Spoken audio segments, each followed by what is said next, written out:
Hello, this is Dr. Paul Cottrell, and I'm doing this recording on April 18th.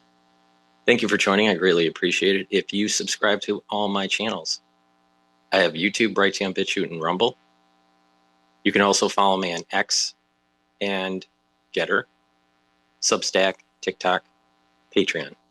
If you like the content that I create, please help support the work by sharing the links, asking your social media to follow me.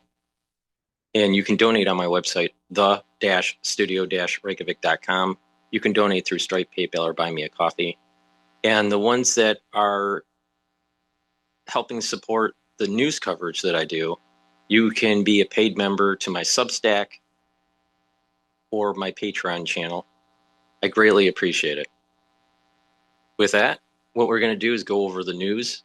This is the weekend, so this is kind of a weekend edition. Just to remind the audience that don't know, you can follow my live streams on Rumble, YouTube, and my website under Broadcast Live. I do that during the weekday, covering the breaking news and how it's changing the financial markets. Okay, with that, we are going to critique a video that Tucker did. He published this. I don't know when Tucker, well, let me rephrase this. Tucker did a video and National Review is critiquing it, and I'm replaying the National Review critique. I'm not sure when Tucker actually published his version of this, but the title of the National Review critique is "Why Does Tucker Carlson Think Donald Trump is the Antichrist?" So, just some light weekend commentary here. But before we do this, please go to my store, the-studio-reykjavik.com, and get the great products that I offer. I have ebooks, supplements, and course material on immunology and pulmonology. If you follow my advice and you get the supplements that I offer, you will slow down the aging process and get healthy. It's that simple. It's something that I have been doing for a very long time, going all the way back to when I was 16 years old, and I'm a lot older than 16 now. So please go to my store, the-studio-reykjavik.com, and get the structural nano silver soaps. You can get it in lemongrass and also in peppermint. These soaps will help to neutralize, help to improve your pores of your skin, and it's made from structural nano silver. So it's very high quality soap. So use them every day.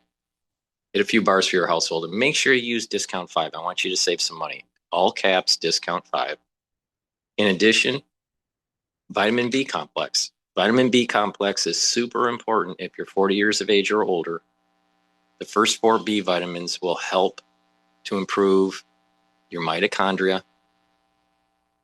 It's going to help to improve increasing the ATP concentrations, which is an energy source. It'll rev up your metabolism and protect your neurons through vitamin B12. Super important to take if you're 40 years of age or older. All right, with that, what we're going to do is play Tucker. So let's listen in here. It's a leader who's mocking the gods of his ancestors, mocking the God of gods, and exalting himself above them. Could this be the Antichrist? Well, who knows? At least that's my conclusion. Who knows? I'm Rich Lowry of National Review, and that's quite the take, isn't it? A couple things to say about this before diving into it in more detail. One, Tucker's really going from 0 to 60 in terms of his Trump criticism, right? 0 being supporting him, think he's saving the country, to 60, he's the Antichrist. There's a lot of room between those two things, right? You could take a couple steps in a more critical direction and say he sometimes says imprudent things and does imprudent things, or I don't like his foreign policy, or even he's a bad president, or even that he's a criminal president, suppressing the rights of the American people and pursuing unjust wars. You could say all that and still not get to Antichrist. So why is Tucker all the way there? It's because Trump has crossed him on a big thing that he cares about, clearly almost more than anything, which is that Trump is allied and joined with Israel in a war against the Islamic Republic of Iran, and that's unforgivable. Now, Tucker complains about, understandably, some of the things that Trump has said recently. He's had this big flame war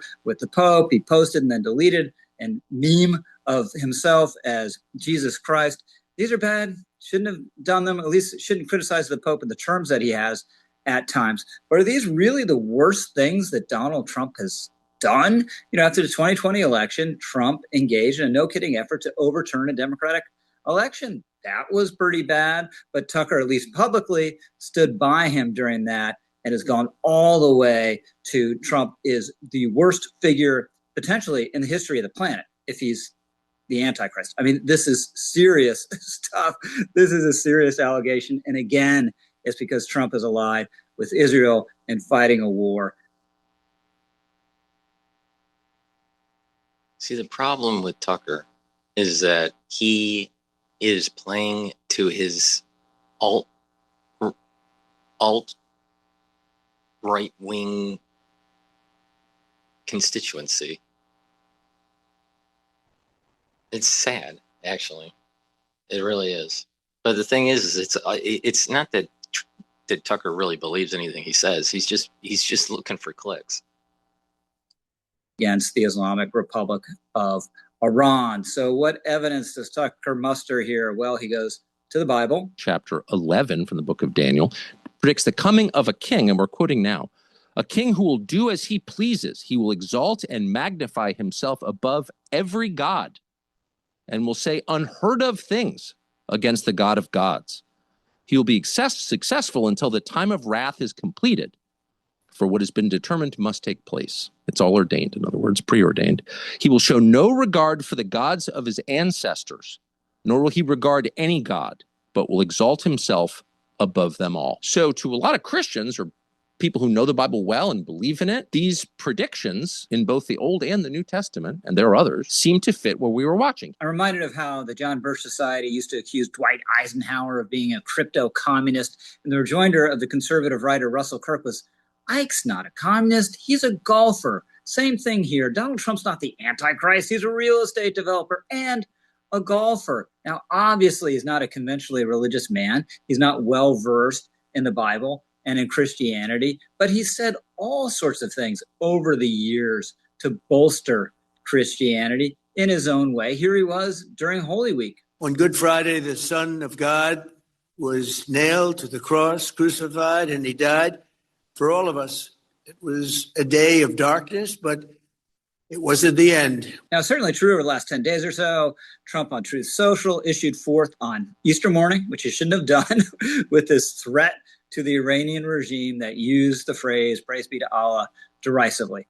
Shouldn't have done that, shouldn't have posted that, shouldn't have done it on Easter morning, but this was a way to try to gain leverage over the Iranian regime at a key juncture of the shooting war. Then we had Trump engage in this flame war with Pope Leo. Fine for a president to disagree with the Pope. He shouldn't do it in the terms he's very often used, and also posting this meme of himself as Jesus, which he claimed afterwards. He thought he was just a doctor. That's ridiculous, and he deleted it. Shouldn't have done any of that, right? All of that is bad. But does it really outweigh everything he's done to promote Christianity, to state his belief in Christianity, to welcome Christians into his administration, into his White House, to protect their conscience rights? No, I don't think so. Tucker quotes another biblical verse in the course of making his case against Trump in these lurid terms. Instead of going to the clip of Tucker on this one, let's actually take a look at these Bible verses on the screen. These are famous verses from 2 Thessalonians. Concerning the coming of our Lord Jesus Christ, I'm going to foreshorten here a little bit. Don't become easily unsettled or alarmed by teaching allegedly from us asserting that the day of the Lord has already come.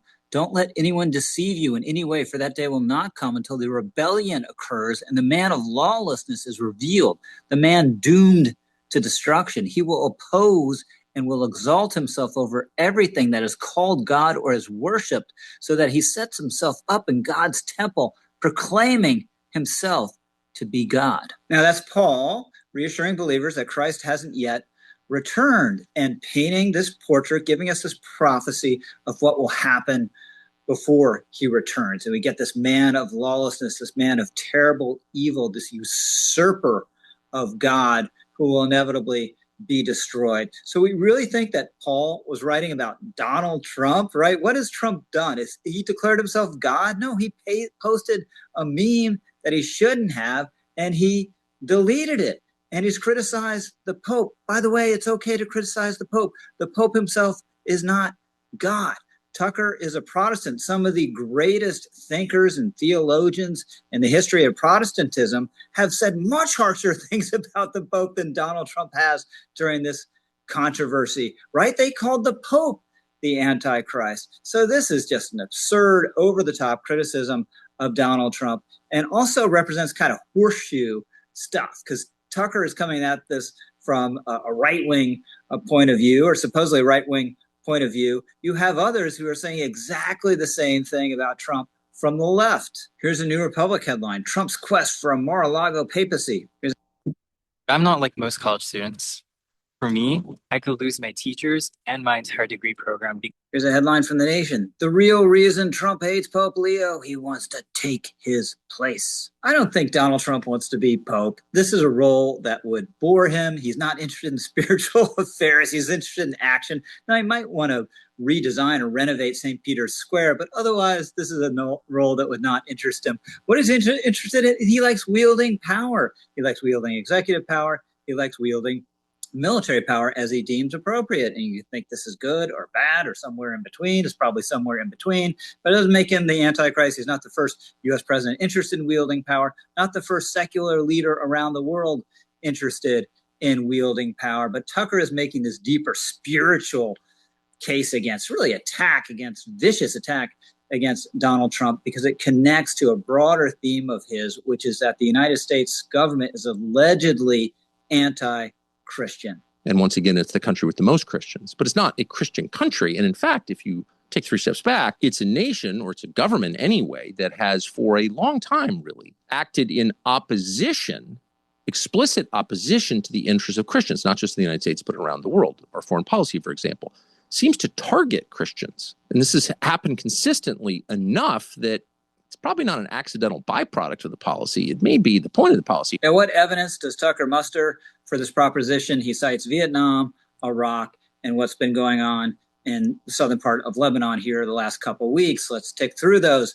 Vietnam. It's true, as Tucker says after this clip, that we abandoned Catholics in Vietnam, which became a communist country. Well, the first part of the Vietnam War, we clearly tilted towards Catholics. We became more neutral when there were Buddhist protests and the leader we had supported, Diem, falls. But we didn't want to lose the Vietnam War. We didn't want to abandon anyone in Vietnam. But what happened? Well, you had isolationists like Tucker Carlson cutting our legs off in Vietnam and saying even at the end we couldn't even bomb in support of the South Vietnamese army.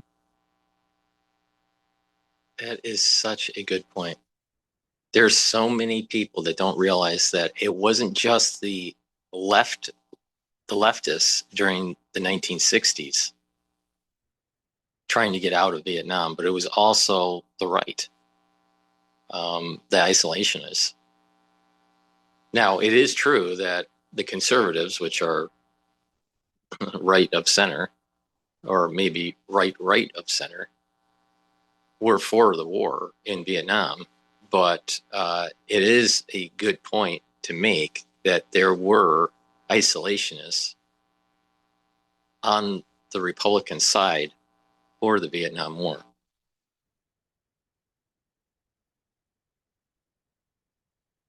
Which might have been a sustainable policy and might have saved South Vietnam and saved a lot of Catholics from a lot of suffering. Then there's Iraq, which was a terrible tragedy. You had Christians cleared out of Baghdad at the outset of the war. Then you had Christians and other minorities suffering a terrible fate when ISIS takes over Nineveh later in the war. Now, this was not just targeted at Christians, Yazidis, lots of other folks, terrible suffering there. This is not anything that the United States deliberately caused or wanted to happen. It was an unfortunate byproduct of the war. Southern Lebanon, yes, we have Christian communities displaced there in this fighting between Israel and Hezbollah. That's certainly not Israel's deliberate policy either. If they wanted to bomb Christian communities, they could do it at any time. What they've done is responded to Hezbollah attacks in the course of the war against Iran. So if Tucker is concerned about these Christian communities in southern Lebanon, he could urge Hezbollah not to rocket Israel anymore. This terrorist group to lay down their arms. That would serve his purpose nicely, you would think, but no, he doesn't do that. It's all about blaming Israel. Now, you can make a very good case the United States government should have been more cognizant of the interest of Christian communities, vulnerable Christian communities around the world over the decades. But you know what? President actually has been paying more attention to this issue in a very productive way. Donald Trump, this is why in his first term we get an executive order, we get a national security strategy that put a real emphasis on the protecting the rights of vulnerable religious minorities around the world. That's Christians. In Nigeria, Trump has made a big deal of the abuse of Christian communities there. He actually bombed Nigeria in response to it. He designated Nigeria in response to this actions and kind of rhetoric we never would have had from Joe Biden or from Barack Obama. But why let evidence get in the way of your smear of Donald Trump? The deeper case Tucker is making here is that there's a new religion that Donald Trump is allegedly promoting. That's why they broke. That's the thing that split their relationship and got the president attacking her and Thomas Massey and the Pope. So what does that tell you? It tells you what the religion is. The religion is Israelism. It's the support of Israel. That's why the president. Once again, Tucker is playing to his base. That's an America First isolationist agenda. And, if you got a problem, you got to blame someone else. It's got to be someone else. It can't be yourself in the mirror. No, it has to be someone else. This is Tucker. This is, he's playing the whole Duck Dynasty blame game. And isolationism for the United States is not going to work. It's not going to work. We have to take the lead and maintain our hegemonic power. But here again, this is where Nietzsche stated that the slave morality is a major problem for society. And the slave morality is a major component, or the cause of the slave morality is a major component of Christianity because of this suicidal empathy that's taking place, this apologeticness, there was colonialism, heaven forbid, that you actually win in a war. So the problem comes in is that people aren't paying attention that if you have over empathy, if you're willing to let your enemy dictate the terms, then you are going to lose your society. And this is what Nietzsche was warning people about. He was saying, beware of the slave morality. And it's heavily in the Christian religion. Now, Christian religion wasn't always that way. It's just in a postmodern setting, in a post-modern philosophy, where anything, where there's relativism and equal perspectives and all this stuff, then you're going to have a society that's religious, that will have a tendency to be a pacifist. And by being a pacifist, your enemies will actually take advantage of you. And this is what Nietzsche was worrying about, that the society will start to devolve because of not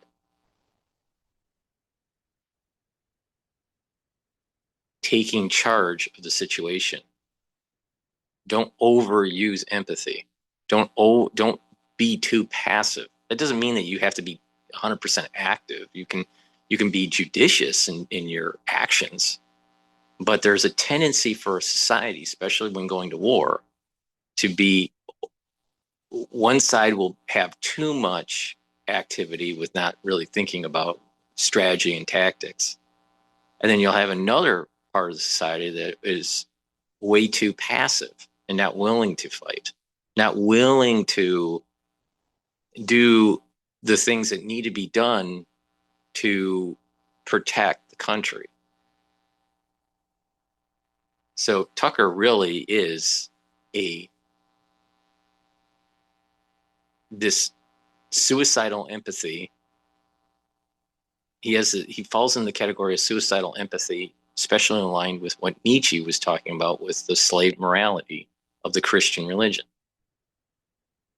Is totally comfortable surrounding himself with evangelical preachers, every one of whom has one thing in common, whether they're word of faith preachers or charismatic preachers or not. So there you have it. It's not a Christian country, but it's an Israelist country. Where does this even come from? Look, Donald Trump is a strong ally of Bibi Netanyahu, has been for a long time.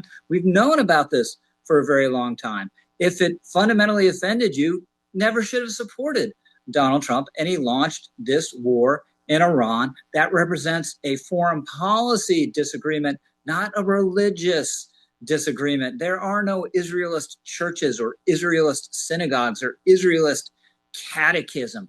Donald Trump chose to do this under his own power. He's not controlled by Israel. He's clearly the senior partner in this relationship. As I'm recording this right now, a couple hours ago, Donald Trump, Truth Socialed. Not just that. Not just that. The United States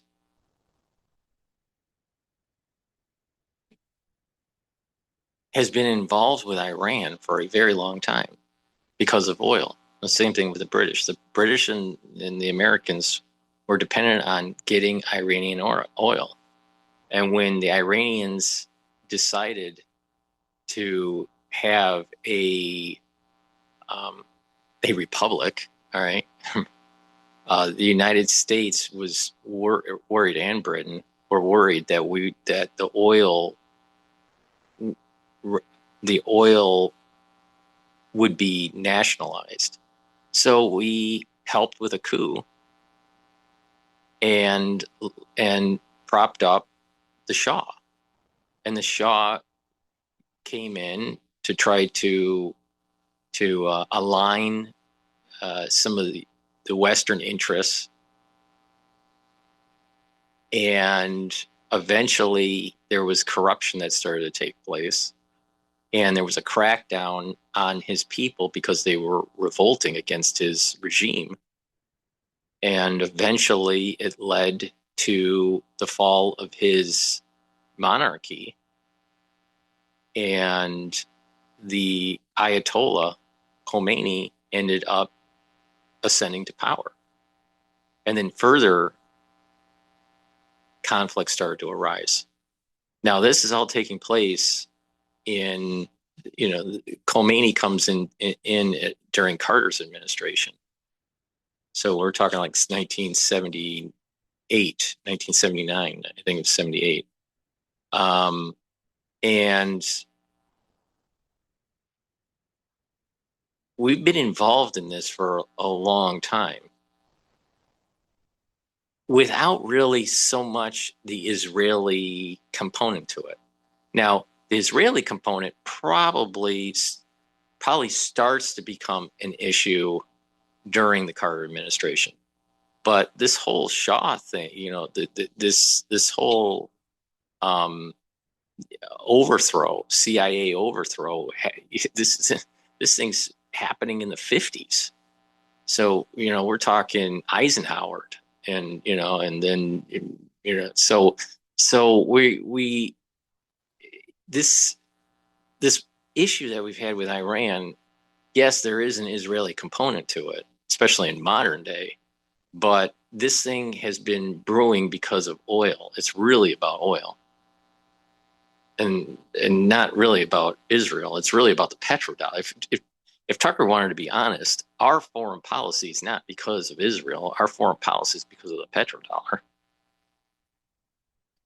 How he's prohibiting Israel from attacking Lebanon again, which is not the way someone talks if they're the junior partner in an alliance. So this is Tucker going to a really profound conspiracy theory that the United States government is controlled by evil forces, and the leader of those evil forces is the current president of the United States. That is a disgraceful smear And hopefully when Tucker Carlson actually at some point returns to planet Earth, he'll have the honor and the good grace to actually apologize to Donald Trump for making this preposterous charge. Trump certainly deserves one. I'm Rich Lowry, over and out. Get the peppercorn BLT Whopper today. All right, so that's National Review on Tucker. I don't think that Trump is the Antichrist. Another important feature of this Iran war is the Saudi component. There is especially through the conflicts in the 80s and in the 90s and post 9/11, the battle between Shia and Sunni, the battle between the Iranians and the Saudis.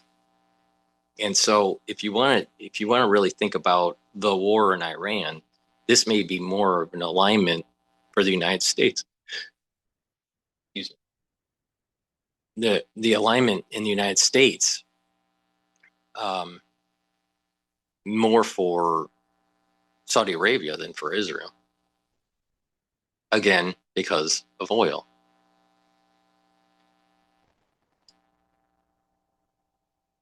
Okay. Now, the Strait, for the ones that have been following the channel, the Strait was opened up yesterday and oil went down a lot. All right, a lot, and started trading in the low 80s. This morning, news has been published that's stating that Iran has closed the Strait because the United States is continuing its naval blockade. All right. So now the question is, what will oil do? If the Strait continues to be closed by Iran, then we most likely will see oil go up above $85 a barrel, maybe approach 90. The question is will there be discussions over the weekend to smooth out misunderstandings? And this may actually lead to the end of the truce in Lebanon, and further conflict between Israel and Hezbollah will ensue. So let's play this video that's talking about the United States reasserting control over the Strait of Hormuz. I'm sorry, the Iranians are reporting of moving to reassert control of the Strait of Hormuz. Yeah. Right. Okay, now to Operation Epic Fury. President Trump suggesting attacks on Iran will resume if a deal with Tehran isn't reached by Wednesday. Rebecca Castor joins us now from Washington, and she has the latest. Rebecca, good morning. Rachel, good morning. Late last night, President Trump said he received, quote, pretty good news regarding Iran. He says negotiations are going very well and that he's going to know soon whether the Iranians will make a deal by his deadline. If not, U.S. forces are ready to respond.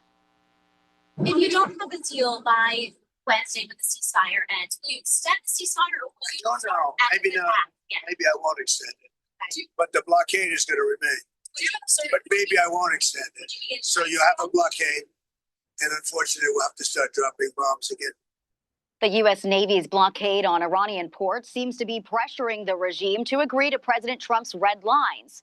Since Monday, at least 21 ships have been forced to turn around, and Iran's economy is on the brink of collapse. So yesterday, the regime announced the Strait is reopened. President Trump confirming on Truth Social the Strait of Hormuz is completely open and ready for business, but he's not ready to send the U.S. Navy home just yet. Iran has just announced that the Strait of Hormuz is fully open and ready for business and full passage.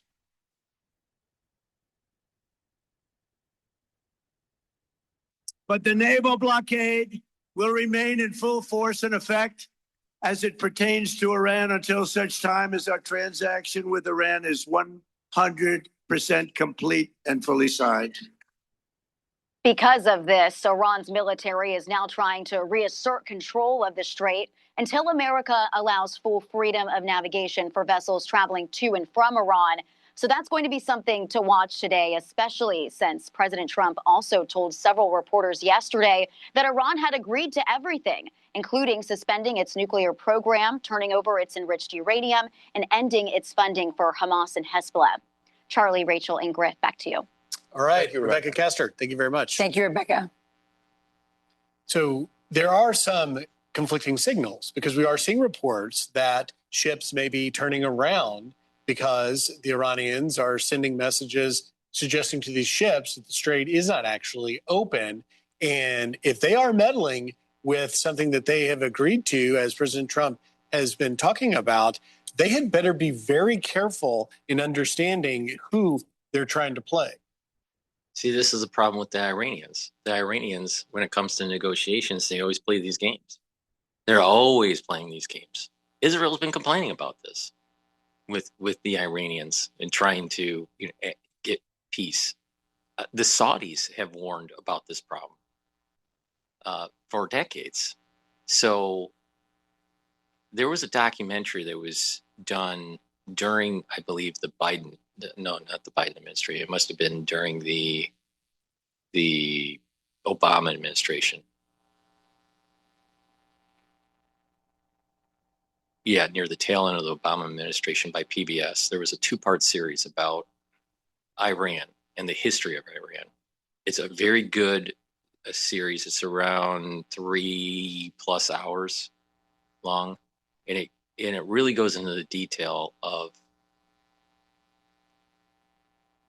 when the Shah comes into power, the overthrow, what happened with the Ayatollah, the Iran hostage crisis, the Iraq war, and the Sunni Shia conflicts that were going on, the post 9/11 stuff that was happening, the insurgencies that were being funded by Iran and by the House of Saudi in Iraq.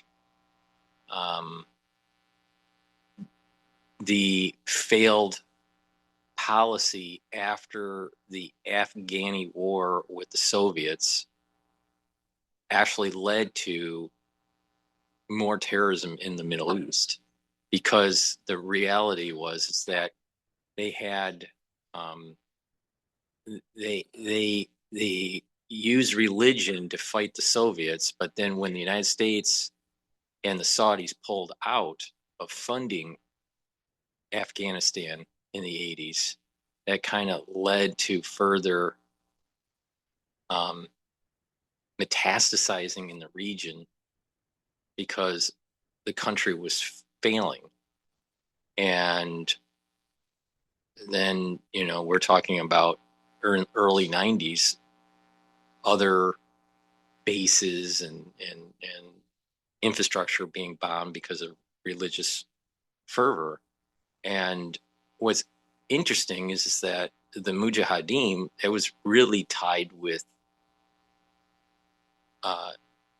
Sunni religion. So they just kind of, there's these groups of people within these countries that are fighting each other because of a different version of Islam. This Shia-Sunni conflict is a big part of this instability in the region. And I think that many people that are viewing this as, well, it's always the Israelis' fault, always the Israelis' fault. And there's a deeper component here.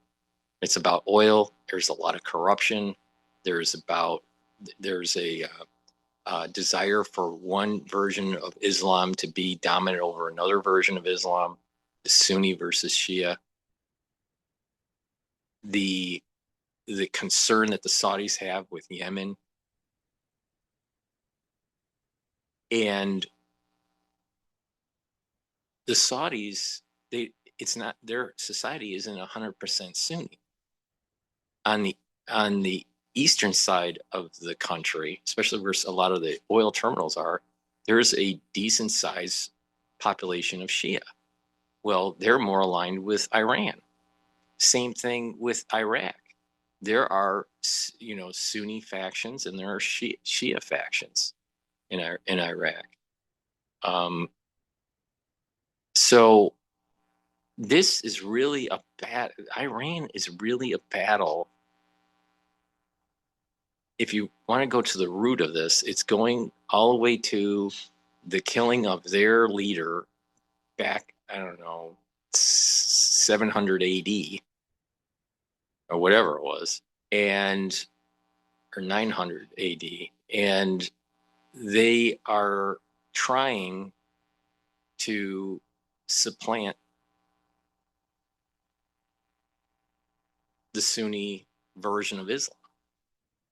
So Iran this is a religious war actually against Muslims and other Muslims.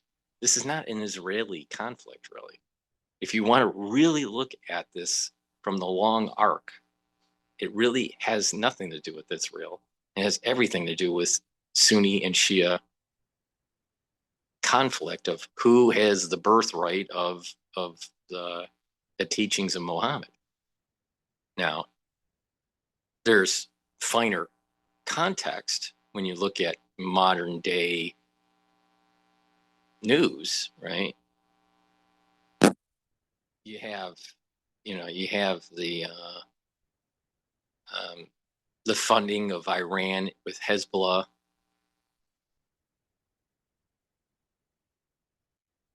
Or, Iran's funding of Hezbollah is what I meant to say. And Israel has to fight that. And they're doing that to actually get back at the United States, because the United States has been involved with the whole petrodollar, and we're aligned with the Saudis. But there was conflict between Bush Jr. during the Iraq war. The Saudis didn't want us to go in. And there was this battle between, Shia and Sunni.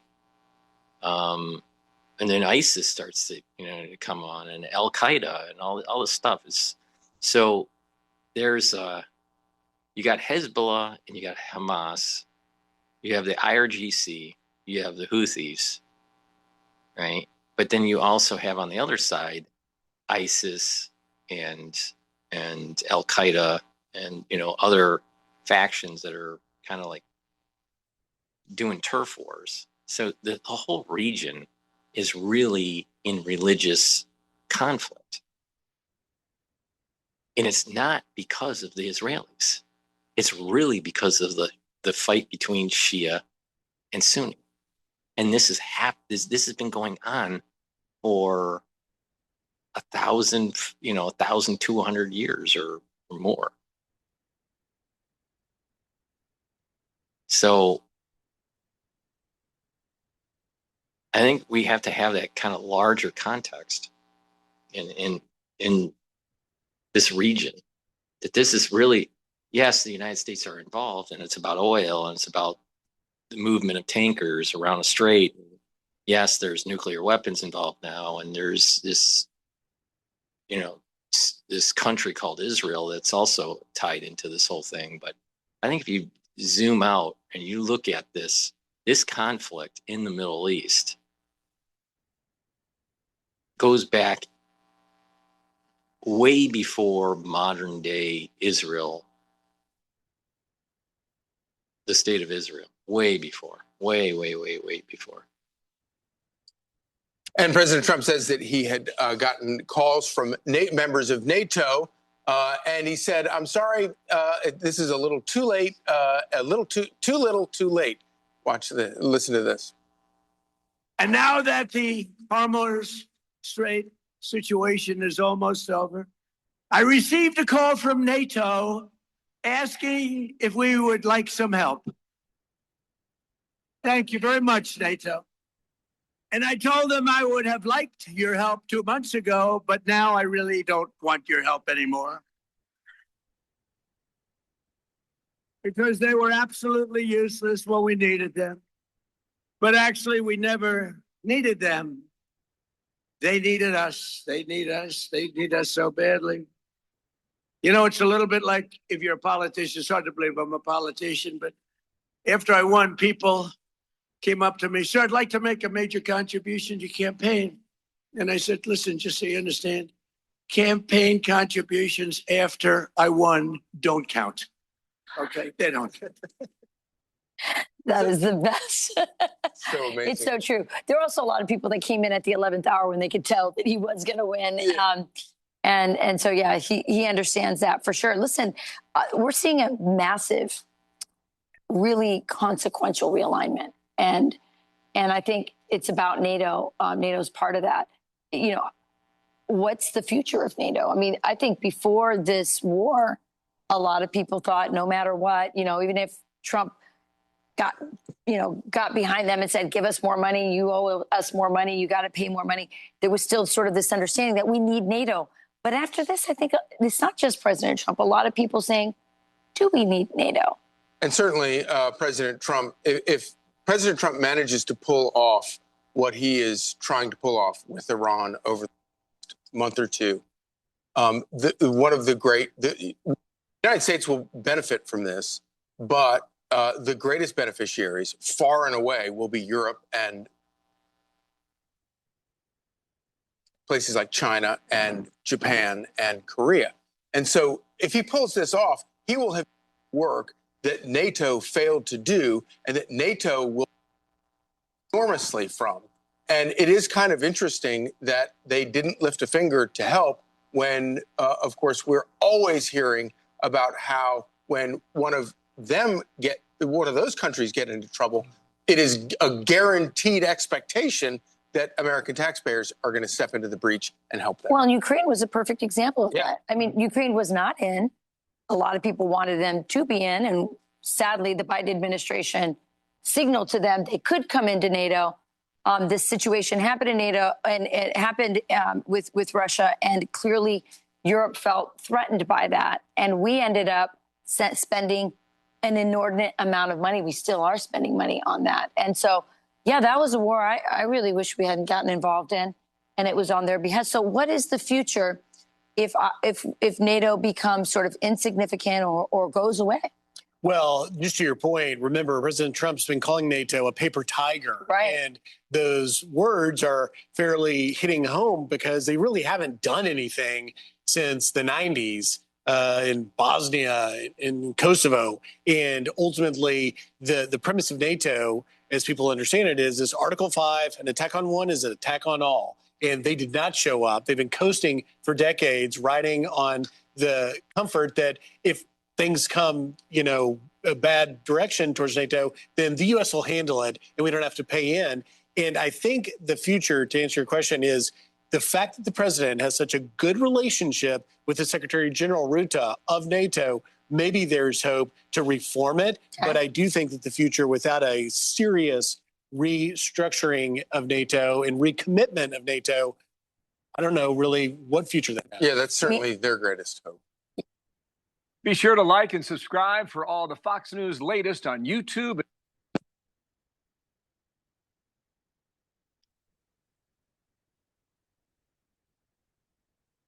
All right. So please go to my store, the-studio-reykjavik.com, and get the vitamin C and magnesium. Vitamin C and magnesium will help with your immune system, help with your brain function, and help with your skin. You should be taking it every day. Super important. Resveratrol. Resveratrol will help to soak up free radicals, help to improve your mitochondria. You'll have more ATP. Resveratrol helps with youthful gene expression, and it has the ability to help get rid of cells that are in senescence. So you are able to get rid of cells that have accumulated toxins, have accumulated garbage. That garbage is basically lipofuscin. That's bad for your tissues, so you need to get rid of it. So taking resveratrol is super important. Resveratrol also helps with your skin. It stacks well with C60. Now let's talk about C60 for a moment here. C60, you can get it in MCT coconut oil, avocado oil, and extra virgin olive oil. You can get a 2 ounce, a 4 ounce, or an 8 ounce configuration on my store. Take a teaspoon a day every day. What this will do is soak up free radicals. It's about 1,000 times stronger more potent than vitamin C. One molecule of C60 is about 1,000 times more potent than vitamin C. All right. Now, you take a teaspoon a day, preferably on an empty stomach. That's for proper absorption. And what will happen is that you'll be soaking up free radicals at the cellular level. Your mitochondria will improve, and you'll have more ATP. You'll have more energy. There's going to be less stress in the cells and the tissues. And you're going to have less inflammation. So the cells and the tissues and your organ systems will perform better. Your endocrine system and your immune system will perform better. Your glands will perform better. Your thyroid will perform better. In addition, by soaking up free radicals at the vascular level, you're reducing plaque formation. And at the neuron level, your brain function will improve because your neurons will be healthy. You'll have less stress in the neuron, less inflammation at the neuron level. You're going to be soaking up free radicals. The mitochondria within the neuron will be healthier. You'll have more ATP, more neurotransmitters, and so you'll have an increased positive neuroplasticity. You'll be thinking better. You'll have better memory. So take the C60 every day, teaspoon a day is what you need to do. I've been doing this protocol for over 10 years. Now, for people that have problems with their joints, get the collagen. Collagen is perfect for someone that has a sports injury or has arthritis. Now, how collagen works is that it helps to remodel the cartilage and the cushioning of the joint. In addition, it helps to block enzymes that will erode the joint, and it'll also help block enzymes that cause inflammation and pain. So what this will do is this help to reduce pain, reduce inflammation, remodel the joint, remodel the cushioning of that joint. And you're going to be able, over time, to heal that issue, either arthritis or sports injury. The earlier, the better that you take it. Once you start having a problem with your joints, the better off you are. So please go to my store, the-studio-reykjavik.com, get the collagen. You can stack it with the collagen for max benefit. And let's talk about the collagen. The collagen is the month's supply. This has a very high quality amino acid profile shown on the screen here. Take it every day. You can mix it with soft foods, filtered water, a smoothie. Some people put it into coffee or just milk. I put it in soft foods like hummus, but you can also put it in yogurt.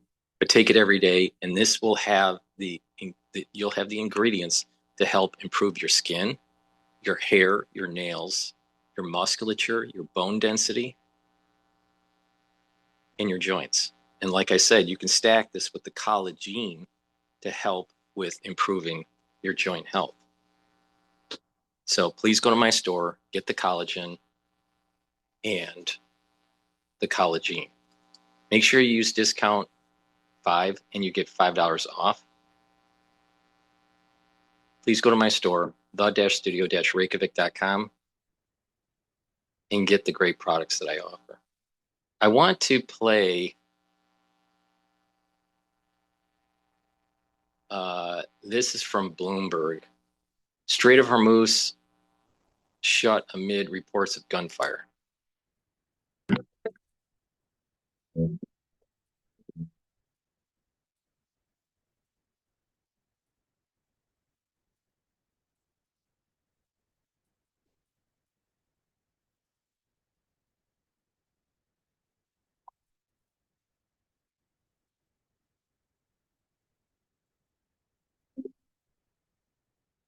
Very simple indications are that preparations clearly are underway here. The streets are being beautified, as they say. Some events have been called off here in Islamabad, and there has just been a lot of speculation over the last week whether a second round of talks might be possible. Certainly the authorities here, and that includes the political authorities, are very much preparing for a second round of talks. The speculation, of course, is when exactly this might happen, when delegations might arrive. We have no confirmation whatsoever on that. Now, as you can see, appears to be a serious problem with the Strait of Hormuz being blocked again by Iran, that gives you an indication that on the ground, things can't be going toward a second round of negotiations. But at the same time, these are two sides that can get together and negotiate. The two things can be possible. There can be fresh hostilities, for example. There can be further tensions between the US and Iran, for example, in the Strait of Hormuz. And at the same time, the two negotiating teams are getting ready to travel here to the Pakistani capital of Islamabad for a second round of talks. It did look like everything was falling into place rather perfectly yesterday with the announcement from both the Iranian foreign minister and President Trump that the Strait of Hormuz would be fully reopened again. There was a 10-day ceasefire that was holding between Israel and Hezbollah. The simple fact that the ceasefire right now between the United States and Israel on one side and Iran holding and could very well be extended further still. But then you have further doubts creep in. But at the end of the day, the reality here on the ground is certainly the government here, the authorities are excited about potentially hosting a second round of talks.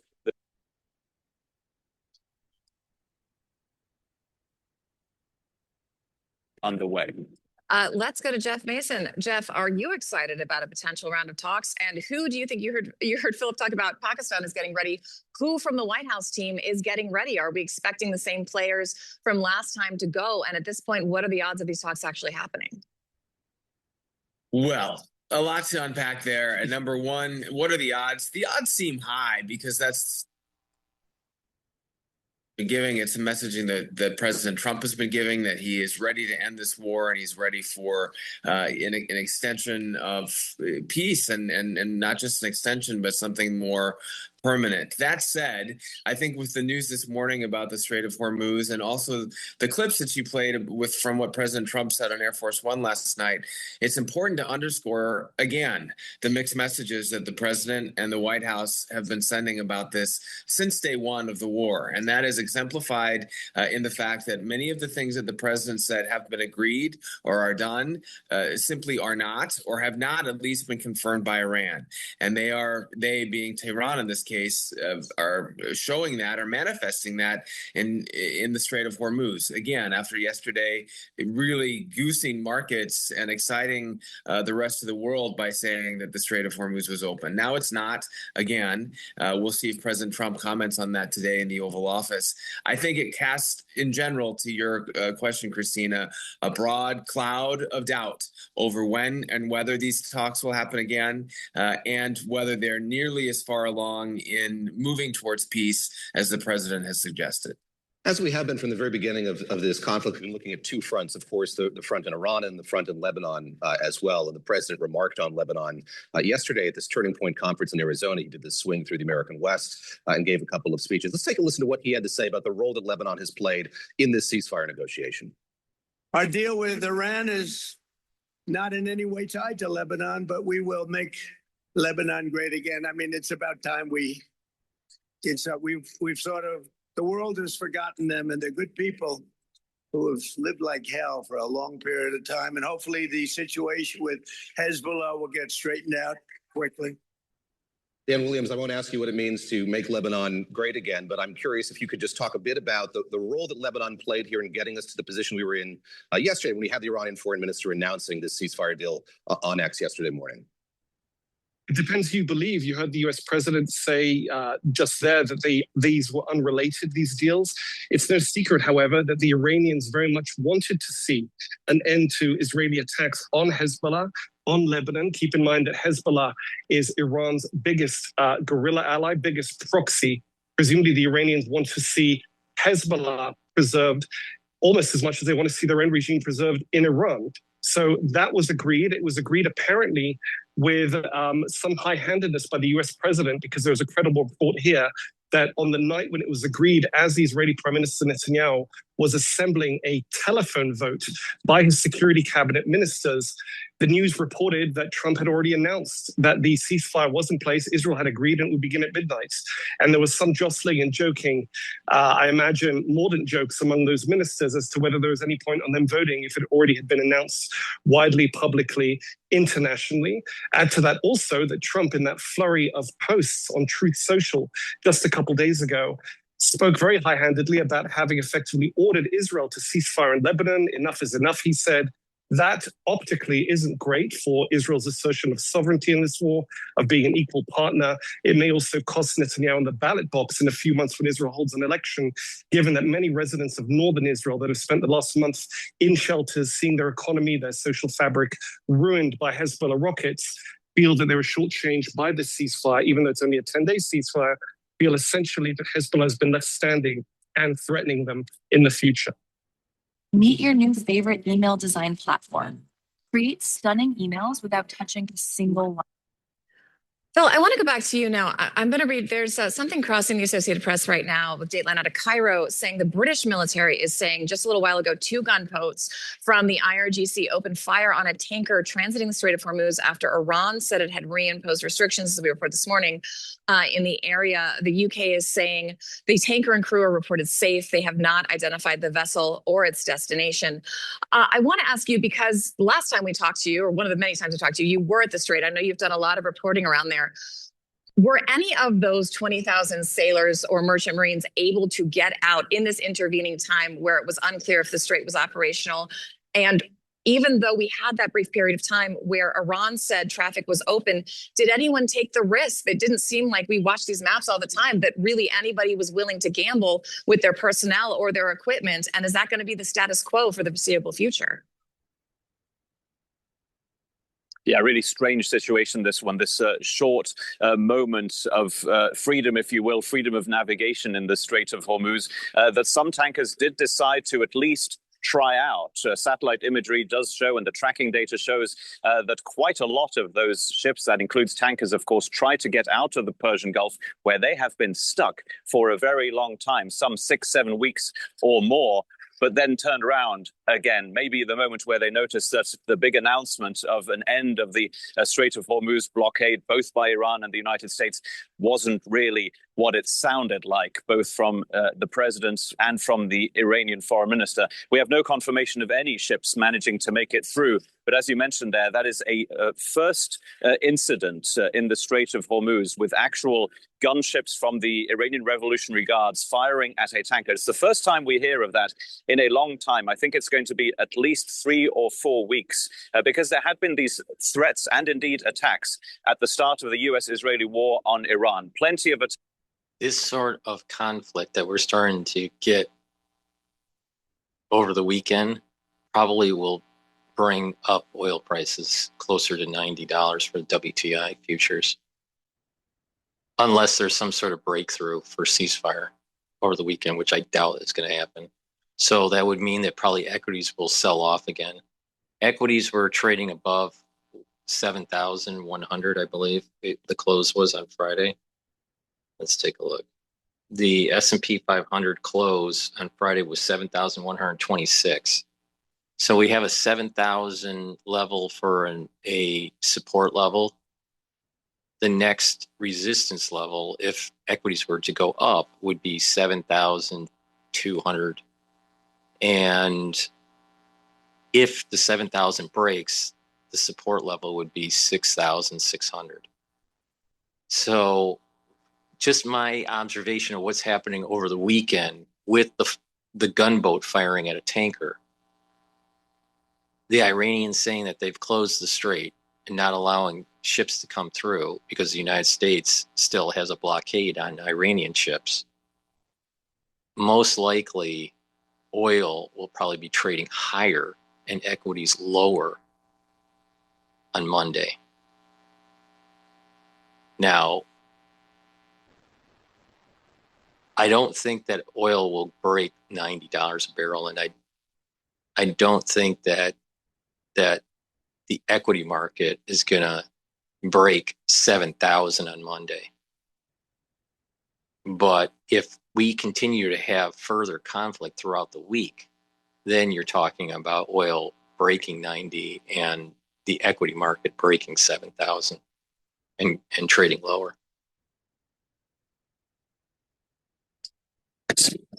I believe it was just under a dozen of ships that were attacked by Iranian gunships and other Iranian forces. And those threats remained throughout this war. And it was those threats that led to tankers and, of course, the shipping companies and insurance companies whose rates were skyrocketing, who decided that it was just not going to be safe enough to attempt a passage through the Strait of Hormuz. Now we are back to exactly that, to an actual attack by the IRGC on a tanker, according to the UK military. Now, that is a serious escalation and a return to the situation we were in about 5 weeks ago.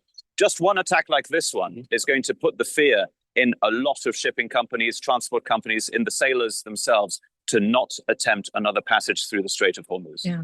Jeff Mason, I'll turn to you lastly, and I'm curious sort of what the White House has been saying about the back and forth that's been happening, not directly between Iranian officials and President Trump. The president has been indicating that Iran is prepared to give a host of concessions, including moving that nuclear dust, as it was put during that gaggle on Air Force One, letting the U.S. come in and, with Iran's cooperation, presumably move it out. No real confirmation of that from the Iranian side. How do they explain that level of disconnect? And do you see that as potentially just sort of laying the parameters for perhaps the second round of negotiations?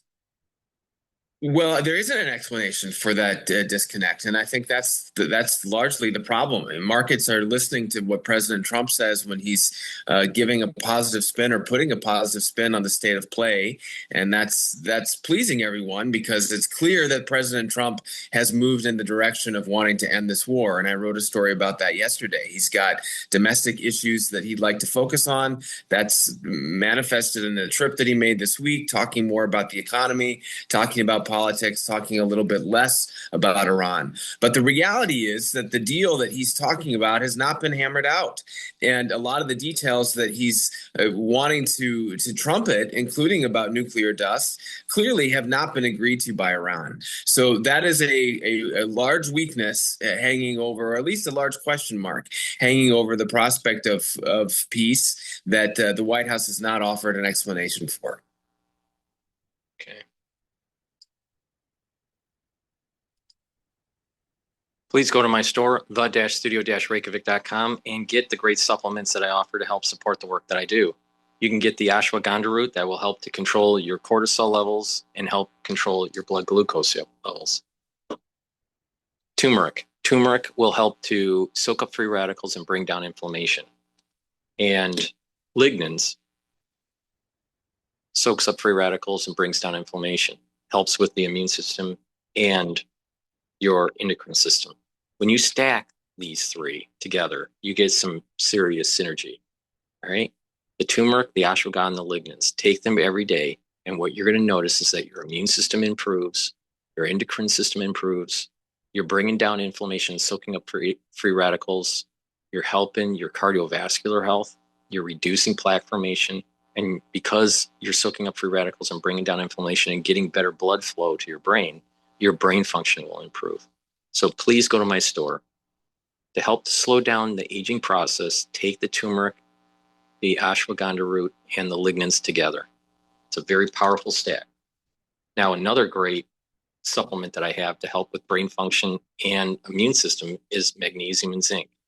So please go to my store, get the magnesium and zinc. Magnesium and zinc also helps the efficacy of vitamin D3.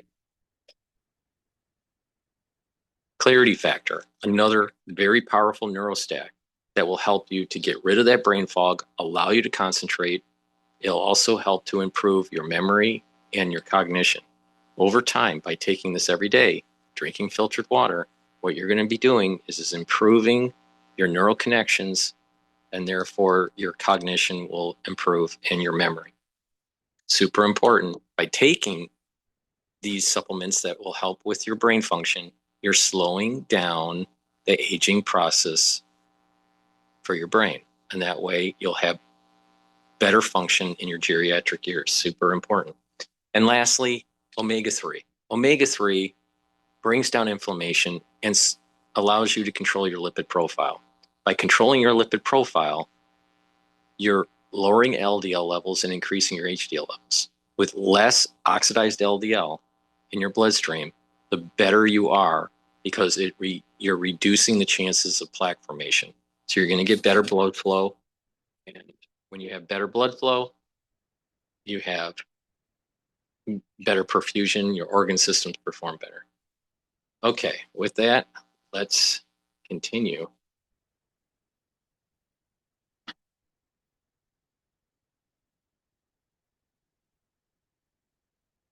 want to play this news that keeps on popping up about the FBI is looking into these scientists that are missing. No one knows why they're missing. I think there are 11 of them, but let's listen into this. There are these 10 missing scientists with access to classified stuff, nuclear material, aerospace. They've all gone missing or turned up dead in the last couple months.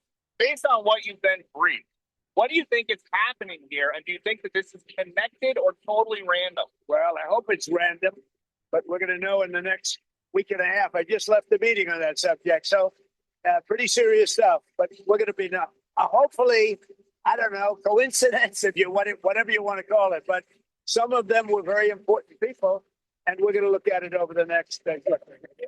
So take a look. The White House now probing the disappearances of the people behind me, the deaths of 10 scientists at least. Let's break down some of the cases. For example, let's look at at the age of 59 years old.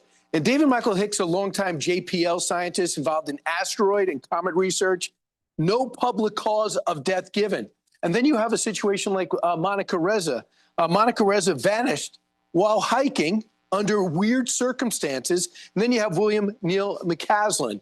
This guy disappeared in February, deep ties to the Air Force research programs. So everyone has a bit of a mystery to their passing. And people are wondering, with the very similar backgrounds, extremely bright people, extremely successful people, extremely valuable people, is this all related? As you heard, the president can't say yes or no publicly yet, but the mystery remains. Let's bring in House Oversight Committee member, Missouri Congressman Eric Burleson, who is calling for the FBI to get involved. Congressman, when did you first find out about this? My office found out about it last year. We sent a letter to the FBI about a gentleman named Matthew Sullivan, who actually we had reached out to. He was scheduled to come in for an interview. Within 2 weeks, he had suspiciously committed suicide. That report was referred to the Office of Inspector General. They deemed it credible and urgent. They then referred it to the FBI. So this is not the first that we've heard of this. That was the first that we became aware of. The president was briefed extensively yesterday, and he's worried about it. You know, we hear about all this. We also know we're in a big time race with China for all this, too. And then people wonder about the undisclosed UFO program that more and more people are pushing to get answers on. Is there a relation to any of that from which you could share with us? There certainly is. So General McCaslin, for example, is someone that we had reached out to twice to try to get some answers from. He is someone who has a critical role in working for the Air Force, particularly when it came to research. He was the one that oversaw a lot of this advanced research. He was someone that was very difficult to get a hold of, but we reached out to him twice, and then he just mysteriously disappeared. You know what's wondering? If one person disappears, we see press conferences and we see people and mysterious deaths. We would see family members. Why haven't we heard more from family members and associates about their concern?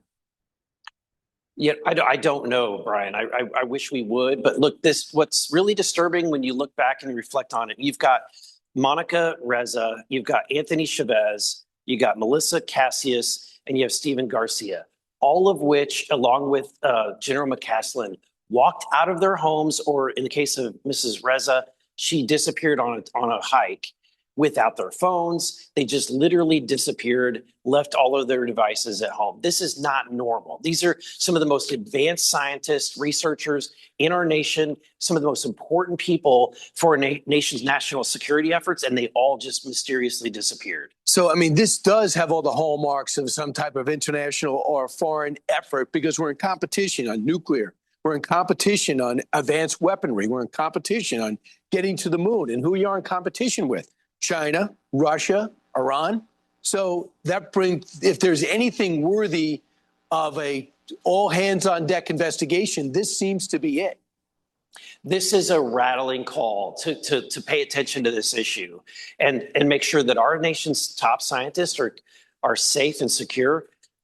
This is too coincidental. And so we have to be investigating this. We We need to have our nation's top investigators, the FBI, and every agency looking into this matter. 8 have been found missing or dead since 2025.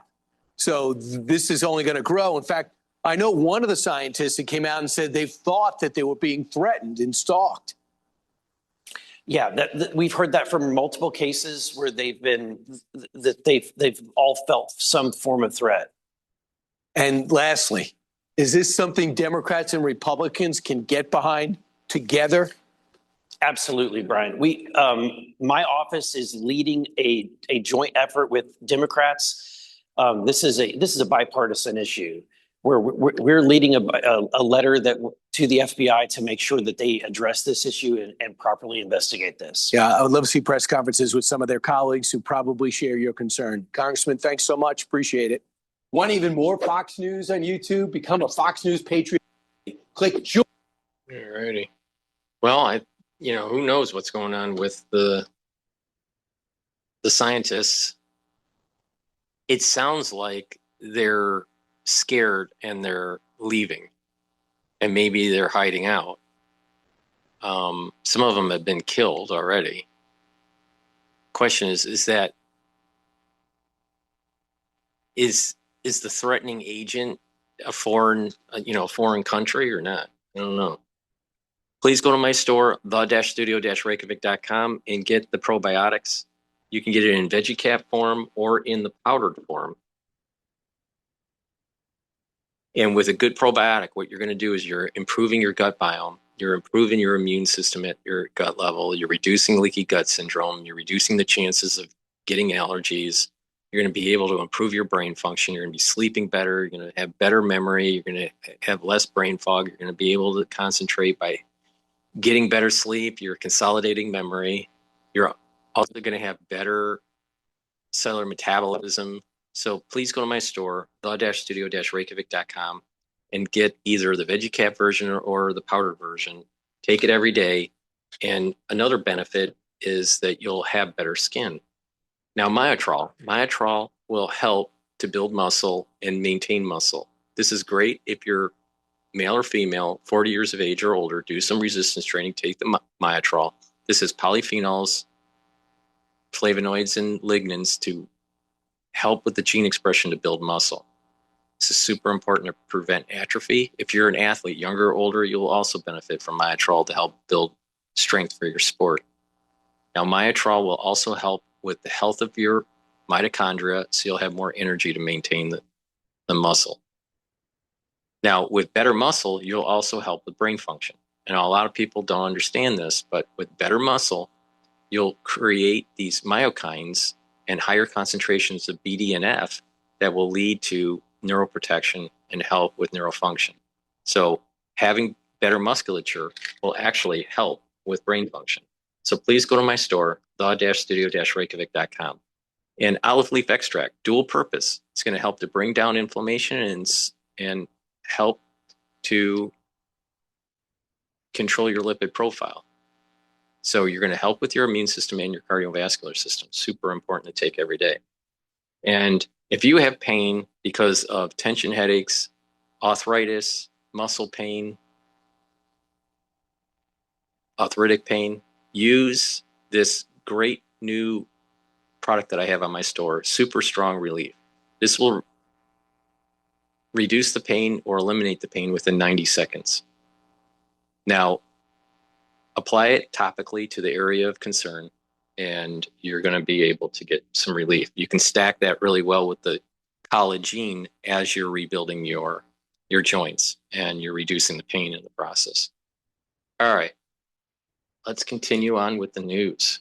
So please go to my store, the-studio-reykjavik.com. Use discount 5. You get $5 off any order. If you spend $100 or more, you get a free gift until supplies last.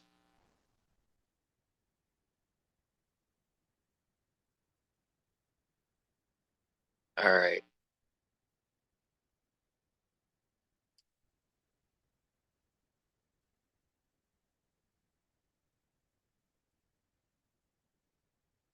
Eight countries that could swing the global balance of power. This is DW. Let's listen in to the powers of If you Eurasia. haven't noticed, the world is changing with a lot of talk about the decline of America. Let's replay that. If you haven't noticed, the world is changing with a lot of talk about the decline of America. Its lost status as a superpower, the rise of China, and the emergence of what many experts call multilateralism, where no one country has the most power and where many middle powers try to pursue good relationships with as many countries as possible while hedging against the biggest states. Pakistan is a great example, the way it stepped up to try to broker an Iran war ceasefire. Why would it do that? Pakistan, I think the fact that they're trying to mediate peace kind of reflects what China wants. China really doesn't like the continuation of the operations at the high oil prices. And China is definitely not stopping Pakistan from mediating between the two sides. So I think it kind of fits both the American interest and the Chinese interest, which I think is very interesting. I think it really shows the swing state nature of Pakistan. That's Ken Moriyasu, senior fellow at the think tank the Hudson Institute, and until recently a top international correspondent at Nikkei Asia. And if you caught what he just said, he called Pakistan a swing state. But he's not talking about the U.S. elections, which is probably where you've heard the term, about the states that sometimes vote for Republicans and sometimes for Democrats. He's describing a special group of middle powers in Eurasia. Ken's swing states are Armenia, Azerbaijan, Hungary, Kazakhstan, Mongolia, Pakistan, Turkey, and Uzbekistan. All right. How did you do in geography class as a kid? Because buckle up, you are going to be seeing a lot more maps. Ken explains that we tend to think about great power competition taking place, for example, in the Indo-Pacific, and we forget about the same dynamic happening on land. My whole thesis about moving away from the Indo-Pacific is that China, for 15 years, has been trying to avoid dependence on the Indian Ocean, because the Indian Ocean is full of maritime choke points, like the Strait of Hormuz that we're witnessing, right? They are trying to avoid the maritime choke points. But my theory is that if the US wants to counter China, it has to move to the Eurasian continent and move to the land choke points, such as Azerbaijan. Azerbaijan and also Armenia. Both are on Ken's swing states list, and they recently signed a peace agreement brokered by the United States. It's one of the few foreign policy wins analysts, even though This video is extremely interesting because it's playing right into modern politics and geopolitics. All right. So there's a book that I'm reading called The New Map by Daniel Jurgen. I have about less than 200 pages left. It's about 430 page book. And the section that I'm in right now is the Middle Eastern section of the book. I've read the Russian section and the Chinese section, the US section. All right. So it is true that that China is very concerned about their ability to import energy. Domestically, China uses coal. The majority of their total energy consumption is through coal. It's about 60% or so. The rest of it is oil and gas and some renewables, right? And nuclear. But most of it is coal, domestic coal. Now, almost the majority, I wouldn't say all, but the majority of the natural gas and the oil is coming from other countries. Some of it's coming from Russia through two methods: the Northern Passage through the Arctic, and the pipelines that are in the north between Russia and China. Now, the bigger concern that China has is this whole idea of the 9-dash line, all right? And that encompasses Taiwan, the Philippines, also Vietnam, right? So this whole region for the 9-dash line is very important for navigation for China and also mineral rights, because there's oil and gas in that region that hasn't been fully developed, but has been discovered. Now, there's contention in terms of economic zones on who owns that, especially with Vietnam and the Philippines and Malaysia. All right, now with the choke points that China's concerned about outside of the 9-dash line area is potentially the Taiwan Strait that the United States could choke point, right? But they're really super concerned with the Strait of Malacca. So this is part of the reason why the United States hegemonic power is so important to check China. Now, because the oil is mostly coming from the Middle East for China and natural gas, the Strait of Hormuz and the Bab el-Mandeb choke point, those are super important for China, in addition to the Strait of Malacca, in terms of oil coming from the Middle East. Now, think about this for a second. Iran obviously can flex its muscles and shut down the strait. We've seen that recently. But Yemen, which is in the southern area of the Saudi Arabia Peninsula, they can cause a choke point on the Bab el-Mandeb. So Shia influence can choke point if they want to go against Saudi Arabia or U.S. interests. All right. Now, energy is also being exported out of this region for Europe. All right.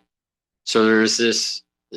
So if the United States can come in and actually chokehold the Strait of Hormuz and control the Bab el-Mandeb area and the Strait of Malacca, then China has a very hard time being able to procure the energy it needs. Now, they do have pipelines through Russia, a little bit of pipelines through Eurasia, but this is the bulk of it is from this shipping lane issue. All right, so you have Iran influencing the region and also influencing Yemen. Now, there's also energy that's being developed and being sold now that's off of the coast of Israel, and parts of it is off the coast of the Gaza Strip. And that is natural gas and some oil, mostly natural gas. Now, Israel's thinking about building a pipeline to Cyprus to feed natural gas to Europe. Now, there's also been some discussion that Israel wants to do an LNG terminal. But my understanding is they don't have that in development yet. And what they're doing is that they're piping natural gas to Egypt, and Egypt is doing the LNG shipping to Europe. Okay, now, so this is part of the reason why the United States is going after Iran, to be able to have more hegemonic power in this region. And by knocking out Iran, it is more about controlling the potential flows of energy to China if they decide to try to take over Taiwan. There is more reason to go to Iran from the United States perspective. One, to make sure they don't have nuclear weapons, and two, to be able to exercise our hegemonic power over China. Not so much about Israel. And this is where the America First pacifists keep on getting it wrong. They keep on saying it's an Israeli war. This is a war for Israel. No, it's not. It's not. We're already in World War III, and we're moving our pieces in place in this grand chessboard to be able to circumvent China if we have to. We don't want to, but if we have to. Okay, so now let's continue on with the video. Avoid the maritime choke points. But my theory is that if the US wants to counter China, it has to move to the Eurasian continent and move to the land choke points, such as Azerbaijan. Right. Azerbaijan. Now, this is the key that what he's saying. So we've known for a while that the Strait of Hormuz and Bab el Mandeb choke points in the Strait of Malacca were important for the United States against China. We've known that for a long time. But what's new here is that if you remember, there was this peace agreement between Kazakhstan and peace agreement between Armenia and Azerbaijan, right? This is right next to Turkey. Okay, now Turkey sometimes aligns with the Europe, sometimes aligns with the United States, sometimes aligns with Iran. They're kind of a wild card. I think also India at times is a wild card. Now in Pakistan, what you have is Shia and Sunni issues, especially along the border of Afghanistan. And there's contention between Pakistan and India. So you have this conflict here. India and Pakistan are nuclear powers. Israel is suspected to be a nuclear power, but hasn't been confirmed. Now, we have Armenia and Azerbaijan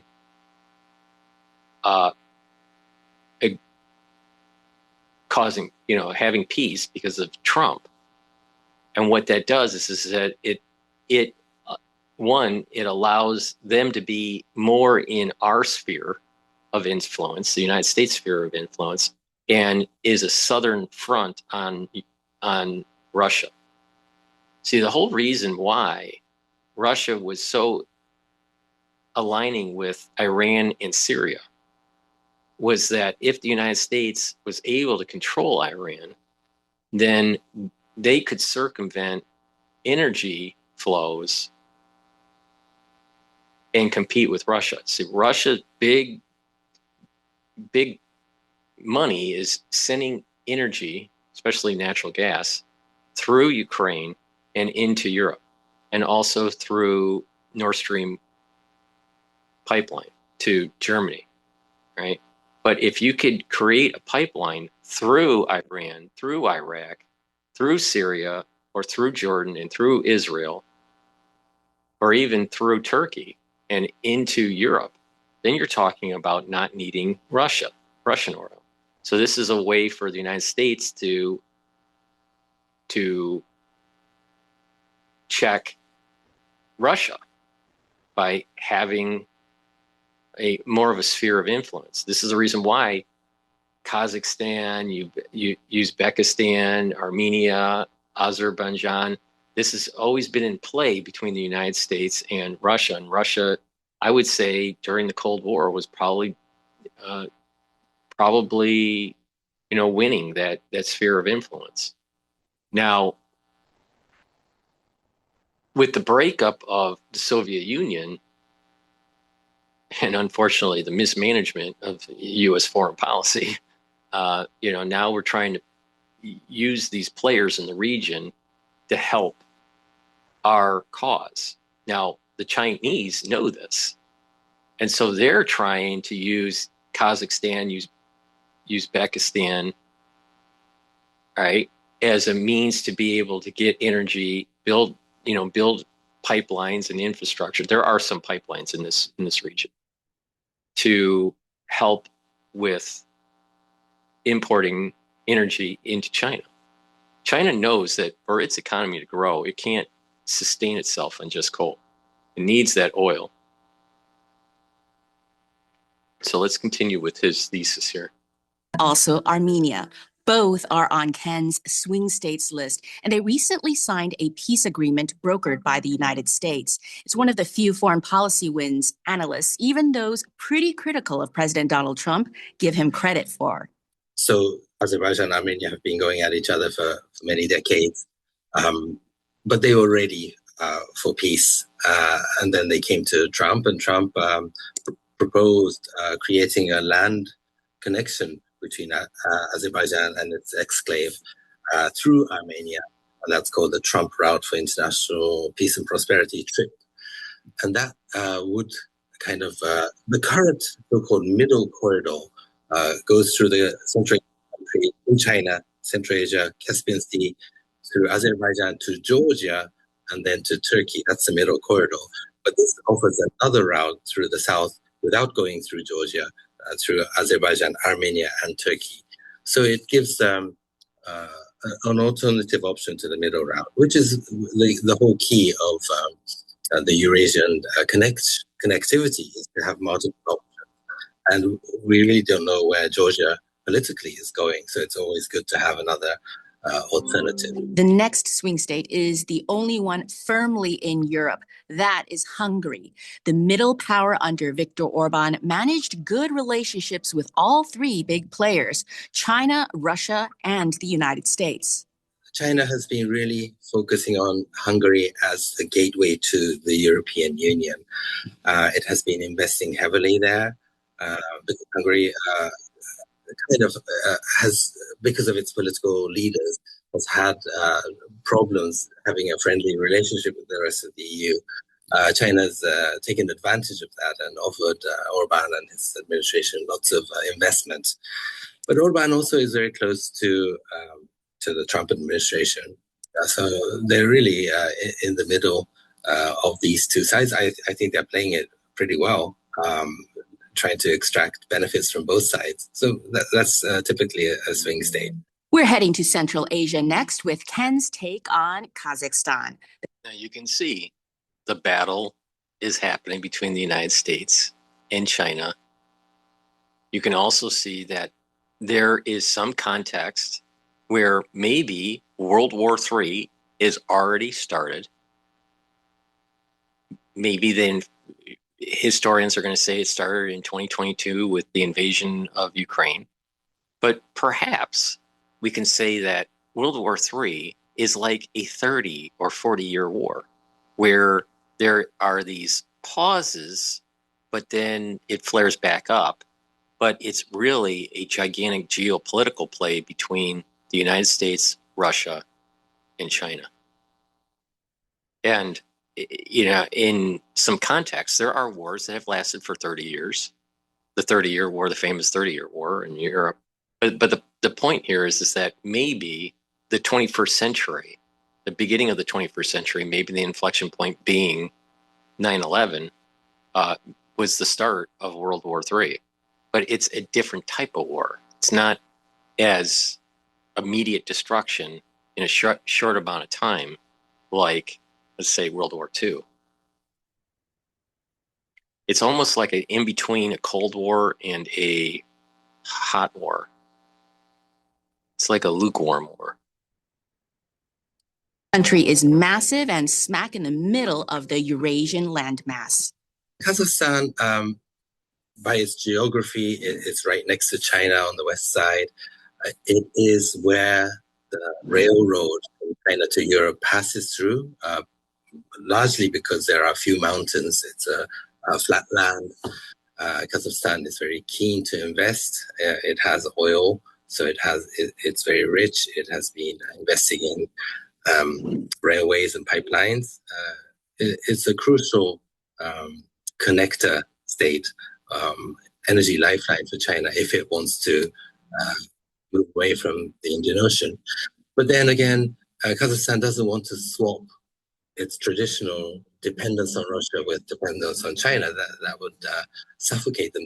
They have something called the multi-vector foreign policy. They always like to have options open.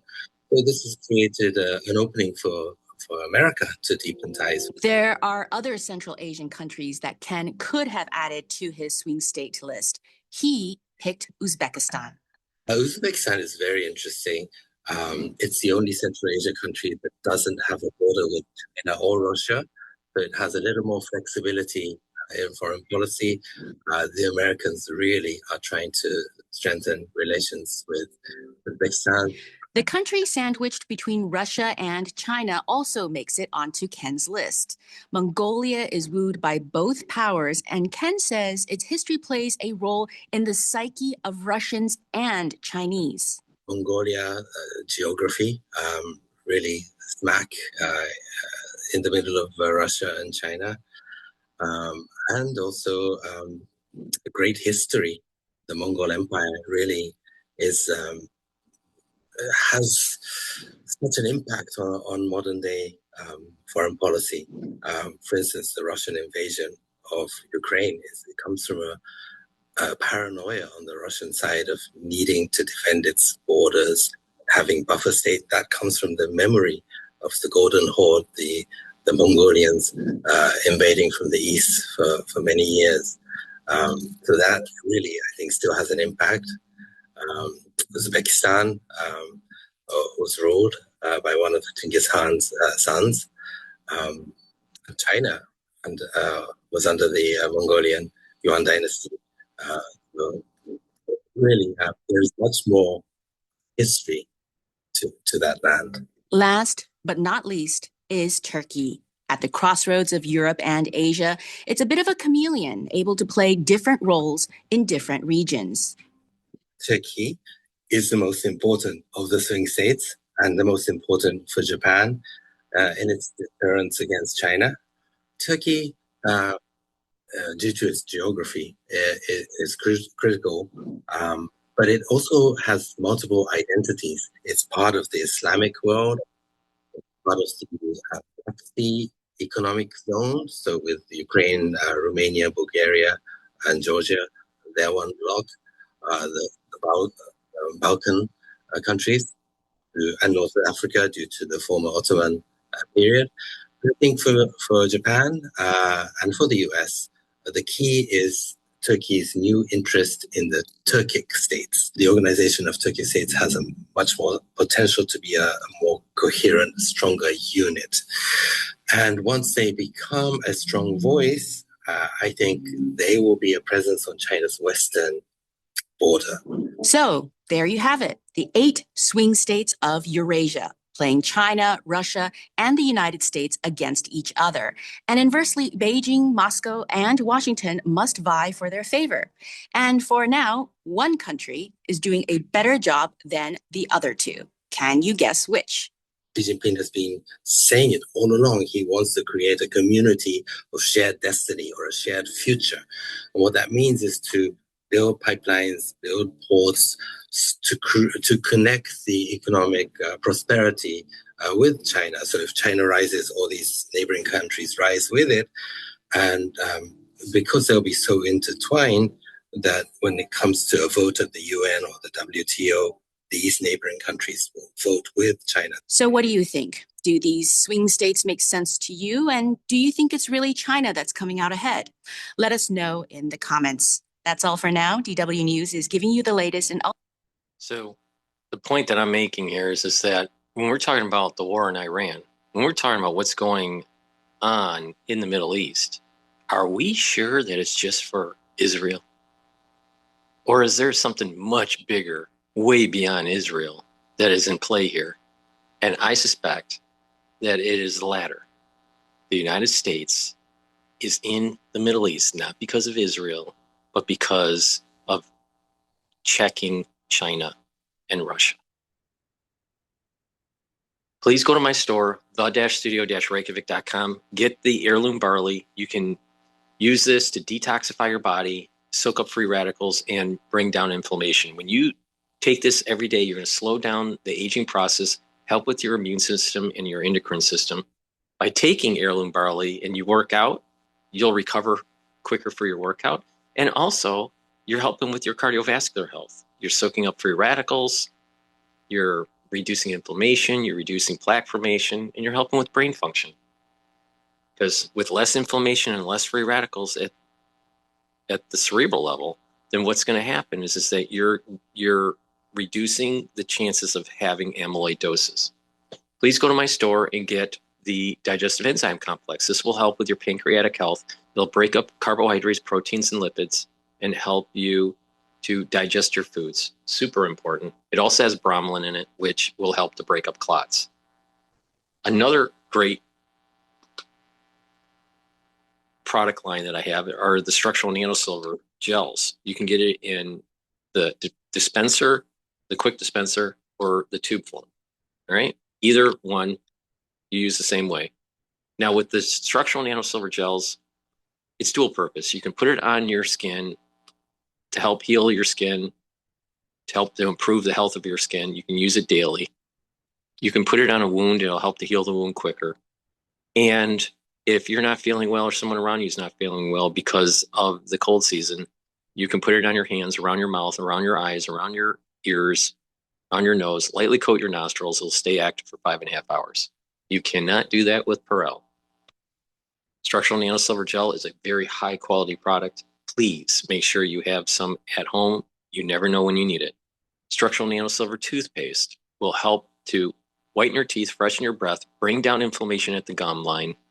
It'll help to neutralize. And with taking this toothpaste, which has no fluoride in it, you will improve your oral hygiene and help with your cardiovascular health. A lot of people don't realize that good oral hygiene actually helps with cardiovascular health. So please go to my store, the-studio-reykjavik.com. Use discount 5. You get $5 off any order. You spend $100 or more, you get a free gift until supplies last. All right, we're going to go with our last video here. The BBC. The war in Iran has pulled in countries across the globe. This is the BBC dealing with China. China's hidden role in the Iran war. The war in Iran has pulled in countries across the globe. Today on the Security Brief, we're going to take you inside China's role in this conflict. From spy ships carrying out surveillance to weapons sales and the flow of oil, China is deeply embedded. I'll show you what and where China has deployed and what exactly is going on in the Indo-Pacific with the US attention elsewhere. Stay with us. This is the Security Brief. Mikey, what is China's main strategic interest in Iran? What is at stake if the United States were to impose this blockade on the Strait indefinitely? Yeah, I think the obvious one, Christian, is China is Iran's biggest trading partner. They're the biggest consumer of exported Iranian crude oil, 90% to be precise. But their dependence on Iranian oil isn't as immediate as you might think. The decision by Washington to lift sanctions on Iranian crude already at sea gave China's independent refiners, they call them Chinese teapots, it's given them a supply of oil for around 2.5 months. And we know from tracking data that a Chinese tanker made it out of the Strait just after the blockade was initiated by the US. Okay, but at some point, you'd imagine maybe 2 months down the line, if this continued, they're going to start to feel the pinch. What might they do about that? Well, I think the most important data for us to monitor, we're obviously hearing, lots of information coming out of these presses from Hegseth and the Joint Chiefs Dan Kane, but sort of from independent verification, I think what we should be looking for, especially on the Security Brief, is how many Chinese-owned tankers are actually making it out of the Strait. So coming from the Persian Gulf, Karg Island, for example, coming out through the Persian Gulf and through the Strait. And I think those real-time data trackers, such as Kepler that we're looking at, and marine traffic, that'll give you the data points that you can rely on and sort of indicate whether something else is going on, sort of back channeling, for example. You would presume, wouldn't you, that there is some sort of diplomacy going on in the background, and they've certainly played a role in the peace talks that have started in Pakistan. What about its military support for Iran? What does that look like? This is the Liuang 1. It's a fascinating vessel. It's a 30,000-ton intelligence gathering vessel that has been operating in international waters near the Gulf of Oman, and we've been tracking this. And this job is basically to monitor and hoover up intelligence on the US military response. So, for example, carrier strike groups, destroyers, fighter aircraft, missile defense systems. Christian, they all leave an electronic footprint, electronic fingerprints, if you like, And that ship will be feeding that electronic data back to Beijing, a comprehensive amount of data on US capability that China hasn't been able to look at before, and giving basically Beijing a real-time picture of the entire battlefield situation. That ship has the ability to look out at 6,000 kilometers. Which is clearly invaluable in future military planning. But what about their military support for Iran inside the country? Open source intelligence indicates that if China hasn't sent Iran surface-to-air missile systems already, then they're about to. And what we're talking about here is specifically what are called manpads. Actually, I think we've got a picture of what a manpad looks like.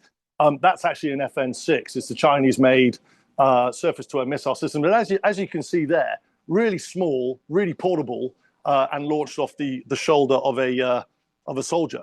Now, what this does is it has what's called an infrared seeker in the nose. And what it'll do is it'll look basically at the hot part of the target, so usually the engines. Now, with more advanced series, there's also the QW12. What these manpads can do is they can bring down helicopters, drones, cruise missiles, and it's got an inbuilt anti-decoy system. So, for example, when I was flying over Baghdad, we had flares operating on the aircraft. And what the flare does is it takes what effectively the IR seeker is looking at, which is the hot part of the engine, and it puts out an equally hot source, and it gets the missile to distract it. Right. So, but these missiles will have a capability that ignores the flare and goes straight for the. If you're in the cockpit over Iran, that right now would be your single biggest concern. Yeah, I mean, these are hard to detect, they're mobile, and they're hard to destroy. With a strong countermeasures capability, they're precisely the kind of threat that would disrupt any US air activity in and around the Strait that is there to support the blockade. So there's additional open source intelligence of the US deploying what are called AC-130 gunships. I think you've heard of these. I mean, I've had first-hand experience working with the AC-130. We can see it here on the screen. What you can see here is it's in a left-hand turn, and all of the ammunition, all of the armament on that aircraft is based down the left-hand side. And what we're talking about are 20-millimeter cannons, 40-millimeter cannons, and believe it or not, a 105-millimeter Mauser cannon. I think there's a couple of those. Wow.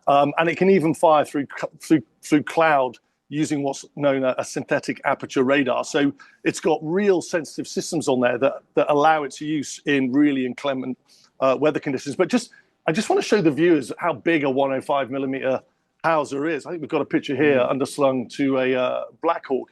I mean, if you look at the size of the troops there stood next to that, they can make an impact.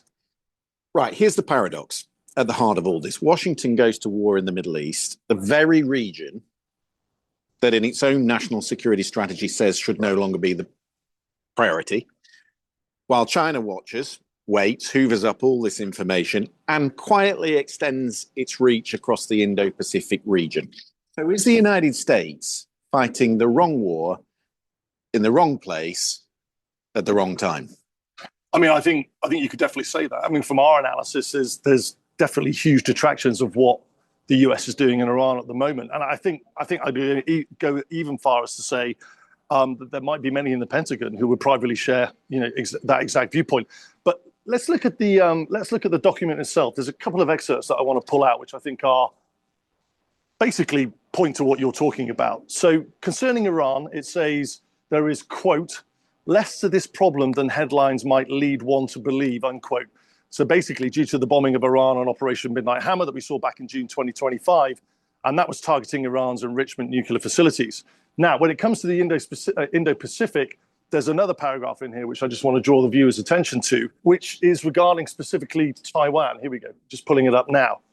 It says, quote, deterring a conflict over Taiwan, ideally by preserving military overmatch, is a priority. So it's almost kind of what this war is showing is it's almost contradicting that national security strategy that came out less than a year ago. Right, a military overmatch is what military parlance for we have the upper hand. Right. And that, in your view, has been compromised. Yeah, I mean, just for example, the... Well, I'm going to disagree, respectfully. Having control of the Strait by the United States, reducing the Shia influence in the Middle East, eliminating the nuclear capability of Iran, degrading the proxies from Iran like Hezbollah, Hamas and the Houthis is going to strengthen our position against China because of the Strait. In addition, because we're controlling the flow of energy to China. In addition, by having a little bit more of a stabilized region that is aligned with Washington and potentially even aligned with the Saudis, then we're talking about circumventing the hegemonic influence of China in Eurasia. Also, it checks Russia and their influence in Eurasia. So I disagree that taking out Iran is actually part of the game plan to fighting against China. USS Tripoli, the amphibious ready group, the ARG. I mean, we've been reporting on that for weeks. It's already embarked and set sail from Okinawa in Japan, where it's based. So, you know, the fact that that is already now, and it went via Diego Garcia, that is now within the vicinity of the Gulf of Oman, tells us that capability is being pulled from that region. Just to be clear for our viewers, what does an amphibious readiness group look like? What does it comprise? Yeah, I think we've got footage here. This is the USS Tripoli itself. It's known as a Lightning carrier. Lightning basically based on the fact that it carries over 20 F-35B fifth-generation fighters that are called the Lightning aircraft. But in addition to this, it's got 2 amphibious assault ships, and they're carrying a Marine Expeditionary Unit called the MEU, which includes over 2,000 Marines. What about the carrier groups? Because we know the Abraham Lincoln, the Gerald Ford carrier group, they are tasked in Iran. Do they still have a carrier group that is forward positioned in the Asia Pacific? Yeah, open source intelligence does indicate that the USS George Washington carrier is still there. That replaced the Ronnie Reagan in 2024. And the George Washington is on permanent deployment, and it's out of Yokosuka in Japan. That's still there, according to OSINT. Right. So the strategic review that you referred to, it's looking at China's capability, and it points to the Navy particularly, which is rapidly expanding. What does that look like? Yeah, this is absolutely fascinating when you start digging into this. Let's start by taking a look at Chinese Navy bases down China's eastern seaboard. Basically split into 3 commands: north, east, and southeast sea fleets. In total, around 332 ships. That number could be higher, including 3 aircraft carriers, 60 subs, and 10,000 plus ton destroyers. Right, and in terms of the major naval bases, what would we be looking at along that coast? Yeah, let's just keep this graphic up for a second. If we look to the southwest of Taiwan, you can see Taiwan down there in the lower center of the shot. We pulled some fascinating satellite imagery on Google Earth across the Yulin base on the island of Hanin. You can see Yulin down in the bottom left-hand corner of the screen there. Let's just take a zoom in. We've counted on the destroyer side. We've counted 12 Chinese warstrips on these 2 jetties. Let's just go in a little bit closer. And by identifying them, we're looking at basically variants of the PLA's what's called a Type 52 destroyer and Type 56 frigates. So this is the Type 55. This is the latest destroyer that the PLA have. It's 10,000 plus tons, which actually puts it more in the cruiser category. And you know, when you're talking about the identification, you can see the heli landing pad on the back. Heli landing pads are employed basically for anti-submarine warfare, so they'll be called pingers. They'll put sonar in the water. They'll listen out for that. You can see the gun on the front. That has a certain shape to it, and then there's a lot of systems in between the gun and the back. That middle bullet point which says hypersonic missiles. Right. So they can deploy, and as of December 2025, there were images appearing online about the YJ-21 hypersonic missile. This is really important. We've spoken about hypersonics a lot on this. The sort of definition of a hypersonic missile is Mach 5 plus, which is 5 times the speed of sound. But the YJ-21, it's thought it can travel at Mach 6 in the cruise phase and then Mach 10 in the terminal phase. The terminal phase is basically it's gone up, it's cruising at Mach 6, gets its target, and then when it's coming inbound to the target, it'll accelerate to maximum velocity, which makes it Mach 10. But yeah, which makes it really hard to track and destroy. Can we go back to the submarines for a second? What have you picked up on that? Yeah, let's if we can just go back to the regional map, which shows. Yeah, there we go. There are 2 critical submarine facilities. One's at Qingdao, which you can see right in the north there. It's almost the beam, South Korea. And the other one's at Hanan. If we zoom back in on the satellite image, you'll see submarines in dock at the Yulin base. Now, we've just been looking at the Yulin base. This is where the destroyers are.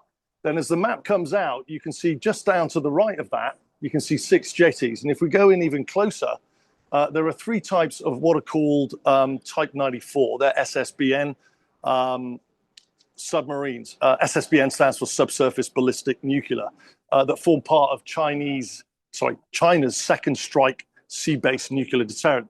And you can identify them. You see that little sort of rectangular hump on the back there. Mm-hmm. That's basically where the ballistic missiles go in, and they go in vertically. And you found us something that looks like a scene from a James Bond movie, just to the south of these jetties. Yeah, it absolutely does. It's fascinating. It was actually our producer Sam that cottoned onto this. It was a brilliant spot. This is a Planet Labs satellite image from August 2020. And I just want you to note how many jetties there are there at the moment. But if you look, four jetties, yeah. Sticking out. Hold that thought, note that. What this shows is you can see here what's called a Type 93. So this isn't the SSBN. The Type 93 is the attack submarines. Right. So it goes after shipping on the surface and other submarines. But that basically is at the entrance to a concealed area. You know, what this tells you is obviously, you know, why do they use these concealed bases? Well, if we're talking about the second strike nuclear deterrent, it might be for protection, but also it's certainly concealing whatever's going on, whatever's going into that submarine from foreign intelligence. Yeah.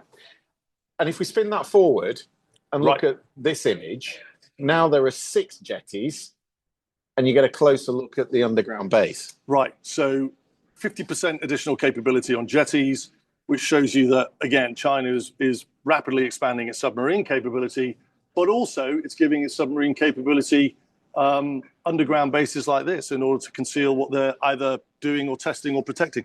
So it shows how far they're advancing. But that, I mean, I'm presuming there is still a fairly sizable imbalance, an overmatch, as the Americans refer to it, between the US and China when it comes to the carriers and the carrier strike groups. Yeah, and it's significant. The US have 11 active carriers. They've got 10 nuclear-powered Nimitz class and 1 Gerald Ford class, which we've spoken about a lot on Security Brief. The Nimitz displaces around 100,000 tons of volume water and can operate around 75 aircraft. And it never has to refuel. It's like a traveling airbase. Yeah. Okay. Exactly. And what about the People's Liberation Army? The PLA have up till now operated 2 older carriers called the Liaoning and Shandong. I think we can take a look at that. Interestingly, the Liaoning originally started as an unfinished Soviet-era carrier from Ukraine that China bought in the late 90s. It operates what's called a STOBAR system. That basically means, the STOBIT means short takeoff and arrested recovery. So it will get airborne. See that big ramp on the front? Yeah. Those 2. So the aircraft, the J-15T, will get airborne off that, and then it will land using the wire. You know, like you've seen on Top Gun, they put the hook down and they'll trap it. So that's basically, the Liaoning basically was bought partially built from Soviet-era Ukraine. The Shandong was then completely built in China. And what aircraft would they operate off that kind of carrier? Yeah, I think that's when you look at the type of naval aviation and diversity on the Nimitz, I think that's a good question, because it's literally just 1 aircraft. It's called the J-15T fighter. And this is the only one. There we go. That's a shot of it there. And this is the only fighter that up until now, the Chinese have been able to operate off those 2 carriers. And when you contrast that, as I say, with the variety of capability the USS Nimitz or the Ford-class carriers have, there really is no comparison. Well, they are trying to bridge that gap. Right, they are. And I think this is a good point of discussion. This is where it gets really interesting. So I want to show you some of the similarities in the way that capability is expanding. I think we've got a 2-shot here, a comparison. There we go. On the left, you've got the USS Nimitz. That's been operating for decades. This is the Fujian, which is basically China's latest aircraft carrier. It's currently in trials, and it's home of this newest and largest aircraft carrier that China has. And how does that one on the right, the Fujian, compare to the Nimitz? Right. I mean, different in many, many ways. You're looking at 100,000 tons for the Nimitz. You're looking at 80,000 tons for the Fujian. The Nimitz can operate 70-plus aircraft. Fujian probably about 40 to 60. It's steam catapults on the Nimitz, more advanced. It's called EMALS, so electromagnetic air launch system on the Fujian. And again, as you pointed to earlier, the Nimitz is nuclear powered. The US have been operating carriers for over 100 years, Christian, 100 years. The Chinese have been operating carriers for 14 years. And so there is a huge amount to be able to catch up on in that time. And obviously China they will build exactly what they have the know-how to build, which isn't going to be everything that the US knows, given the US experience. So, but as we know, the Chinese are very good at copying intellectual property. Yeah, they are. And you know, when it comes to developing that additional capability, there's some really interesting capability comparisons. So if we look at the screen, we can see that this is the E2 Hawkeye. That's been operating under an airborne early warning capability off the Nimitz carriers for decades. You can see that big radar on the back. Now, when you look at the aircraft on the left, the KJ600, you know, there would definitely be beers on, you know, if you could point out the differences to that, because I'm struggling at the moment, even with my aircraft recognition knowledge. Let's go on to the F-35. So on the left, you've got the J-35. On the right, you've got the F-35. Wow. That's obviously US made, the UK operated the F-35B. Again, striking similarity. Then we can look at, you spoke about the J-15T. That's been operating off the carriers for a while, but the J-15T, when you look at a cross comparison to the Russian Su-35, again, it's really hard, even with my experience, to try and distinguish what the actual difference is. I mean, aesthetically they look the same, but I'm presuming the hardware, the software inside is different. Yeah, and that's a really important point to make as well, is that the software and hardware will be different. The weapon systems are likely to be very different. So what you see on the outside, albeit similar, doesn't necessarily translate into what you see on the inside. Right. So new capability, really important things that we've been able to show the viewer, but still the comparison, the Chinese are years, if not decades behind the United States when it comes to naval air power. Yeah, and you know, we talk about how quickly Chinese naval power is expanding rapidly, and it is. But when it comes to the carriers, you know, it's a really important point to make that, you know, the US have been doing this for 100 years. They've got all-weather, day-night capability, deck operations, and that's a really dangerous business. And a lot of lessons have been learned just through trial and error and operating that. So while the PLA do have a new carrier, making it 3, and they have more aviation to be able to fly off it, again, the US have been doing this a long time, and there are a lot of lessons that the Chinese will need to learn before they, which I say will get anywhere close, but I don't think they will. All right. United States then holding the upper hand for now, but China, the silent bystander. When it comes to carriers. When it comes to carriers. Yeah. But China, as I say, the silent bystander in this conflict, and yet maybe they are the biggest strategic winner of all in the conflict. Mikey, thank you very much for that. It's Please go to my store, the-studio-reykjavik.com, and get the structural nanosilver drops and lozenges. You can get it in cherry flavor, in honey and lemon. And also the drops you can get in Manuka honey, in orange splash.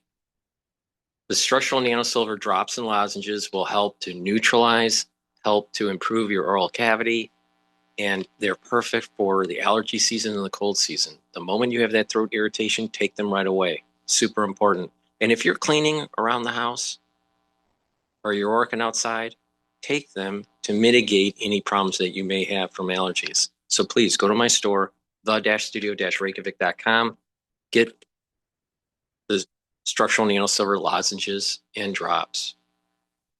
I also have Cleanse, which is 30 parts per million, and Max 35, which is 35 parts per million.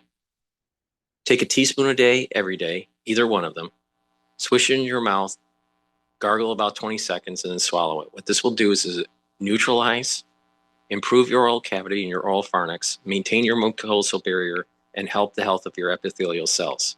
Super important, because what it will do is boost up your immune system. So please go to my store, the-studio-reykjavik.com, and get the Max 35 or Cleanse. Take it every day. I've been doing this protocol every day for over 6 years.